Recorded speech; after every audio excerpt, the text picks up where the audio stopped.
Small school showdown, which is big in intrigue. Class 2A's Mount Vernon and Winnsboro. It's a rivalry so heated, they won't even share the same DQ. They got one in each town. Let's find out who decorates better. Here's Neil Beasley with the DQ Big Game of the Week. Beautiful Winnsboro in East Texas, the site for this week's DQ Big Game of the Week. Homecoming week for the Red Raiders, and check it out, marching through the streets to the local DQ.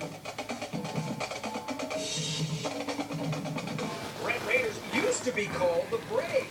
Nicknames have changed, but the excitement's the same. Not much in this part of East Texas, a half hour north of Tyler, so WHS fans going nuts for their team. Who is rooting tonight for the Winnsboro Red Raiders? Good day for senior Trent Hardy. First, he's on TV, and he's the homecoming king, and it's his birthday.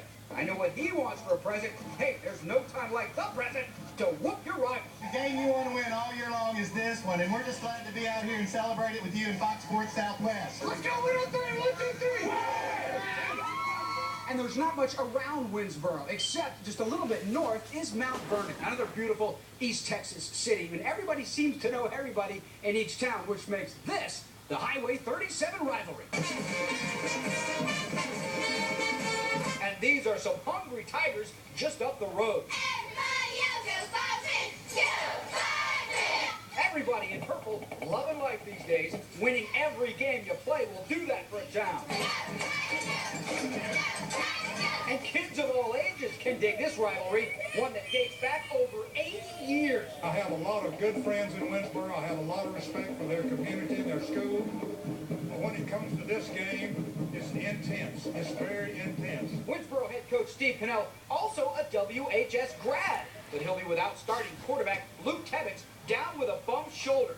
But Mount Vernon without stud safety J.D. Gibson. Not one, but two torn ACLs. Still might rehab and give it the old college try. So Coach Mike Alexander, who's got these Tigers unbeaten, untied, and unbelievable, will have to keep the coaching wheels turning to get the purple to 4-0. We're built for this. This team started back in January, and you know what I'm talking about. We've created an offense and a defense specifically designed for your gifts and your talents. It's time to go shine tonight. Everybody up, not a word said, here it snaps. That's the sound of battle! You fight for yourself and you fight for your brother tonight! Let's go out tonight and let's wear Winnsboro up! Clap it up! Are you kidding me? Give me a helmet and I'll play right now. First half, Mount Vernon with a defensive stop, and then this. Daniel Brown, quick toss to Sakari Chandler. The senior receiver does the rest.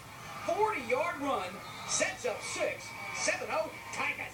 But you can't spell Winnsboro without win. Raiders fire back. 9-play drive ends with junior Sheehan Thompson taking it in. The defensive end doing a great job filling in at quarterback. We're tied 7-0. But how about a one-play drive the other way? Look at this, the double reverse pass, and then Chandler 72-yard catch and run. Chandler 3 catches, 168 yards just in the first half. 14-7 Mount Vernon.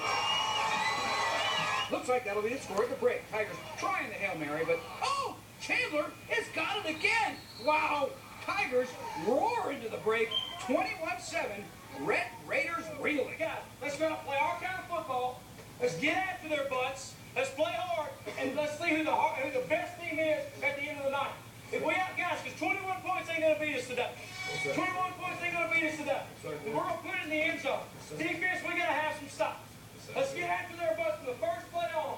Everywhere. Special teams, offense, and defense. Let's go win this game. Second half, Winnsboro out to win it. The onside kick to start the half. They recover. No guts, no glory. 11-play drive then. 4th and goal, though. And the Tiger D, chews them up. Turnover on downs. In fact, 1 play later from their own 3-yard line, Brown back in a quarterback coming at you, getting some great blocks from his wideouts. Down the sideline, he gone. 97-yard TD run. Instead of 21-14, it's 28-7 Mount Vernon ball game. Tigers tack on 2 more touches. 42-7 is your very convincing final. We already knew it when coming in the game it was going to be a pretty tight game because we've been playing them since our 7th grade year. It's always been a tight game. So we just came out here and played hard. Is this a different week when you play these guys? It is, but we didn't treat it different. We just treated it the same, kept focus, and then came out here and played some football. Every year it's beat Winnsboro, and go over and again. So our parents is really embedded in us. This is a game that stays close to our heart. The town they changed this week. It gets crazy. And I was real proud of how our kids handled some distractions that come with you guys being here and big game, a rival game, and so real proud of them. Hey, these towns might be close to each other, but East Texas is Tiger country tonight. For producer Patrick Wachowski and photographer Jeff Irwin, I'm Neil Beasley with your DQ. Big game of the week.